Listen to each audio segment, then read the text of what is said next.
Parenting doesn't necessarily get easier as our kids get older, but it does change. And our next guest is going to help walk us through some principles to help in that transition. I want you to welcome Jonathan Brush with Unbound. Hi, Jonathan. How are you today?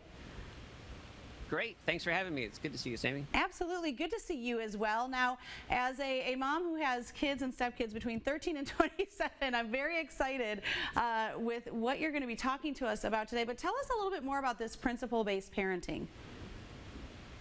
Yeah, so I can echo that. My kids are currently running from 1 to 22, which is a long story, so that's kind of an interesting spot to be in. So yeah, I've had a unique sideshow seat to watching a lot of parents and students navigate through this change from, as I call it, sleeping on your couch to sleeping on their couch. And one of the things I've asked us through that whole time was, what makes this work better and what makes this work worse? And there's a whole bunch of answers to that, but one of the things that I've noticed again and again is that parents that get this right tend to recognize that there are certain phases to parenting and they make those transitions. So I generally describe this as there's a benevolent dictatorship phase, there's a coaching phase, and there's a mentor phase. Okay, and often what I see students. Yeah, I was going to say, I feel like there's somewhere we want to be in that and not. Can you kind of walk us through a little bit what that that first phase was and how to recognize those transitions? Yeah, so the benevolent dictatorship phase is kind of like, where you're the parent and need to say something and the kid needs to respond. And I kind of joke around with people and say, this lasts until you can't move the kid physically anymore, right? So my 1-year-old I'm picking up and I need to say, don't touch the fire. And I need her to not touch the fire because that's a much better deal for her, right? Then that coaching phase is kind of where you can say, hey, look, I can't play the game for you, but I can make you run laps. So I have some control here, but I understand that what I'm teaching you, you're going to have to execute on your own.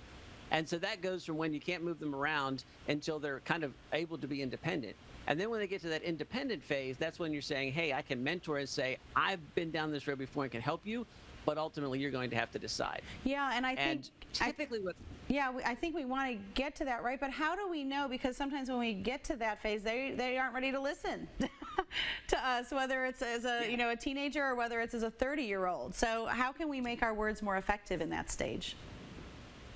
Yeah, absolutely. And so it's that kind of I think the reason that transition is so hard is you're right on that line between the coaching and the mentor stage, right?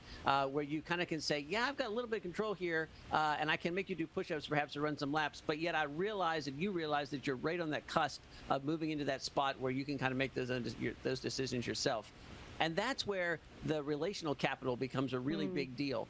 And so what happens often is I see people get these mixed up, right? They try to be mentors when the kids are little. Hey, mommy would really like you to put your jacket on.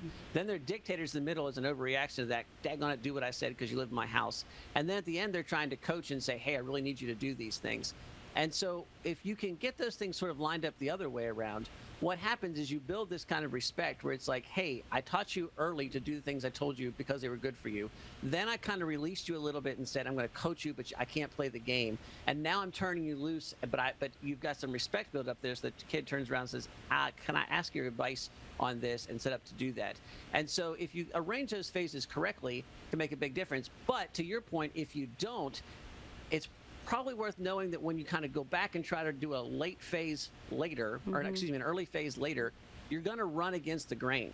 And sometimes it's really important to understand that running against the grain is going to cost you more splinters than conceding a few points and saying, yeah, I cannot play the game for this kid. I'm going to have to coach a little bit here. I'm going to have to mentor a little bit here. I'm going to have to release a little bit here. And the return of that, while in the short term is harder, the long term is some relational capital that allows you to keep building on that success as you move forward. That is so interesting. I have so many questions I want to ask. We're running out of time, but you're not going to leave us hanging. You actually have a resource just for our audience. Can you tell us about that before we go? That's great. If you would go to Be Unbound, and that's beunbound.us/Sami, you'll find a resource there, which is actually a free PDF of our book, which builds on the principles I'm talking here, but actually gives you some really practical stuff to your question that we don't have time to talk about in terms of how to recognize gifts in your child and how to recognize leanings that are transcend like a specific career or specific kind of track for education. And if you're able to help your student recognize those, that will help you build that relational capital, which also allows you then to maneuver through these phases as well. And that's absolutely free. If you go there, you'll be able to download that PDF.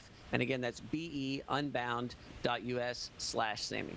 That's great. Jonathan, thank you so much. Thank you for the resource. I hope you'll check it out and continue the conversation in your own home. Thanks for joining us today, Jonathan. Thank you. Bye.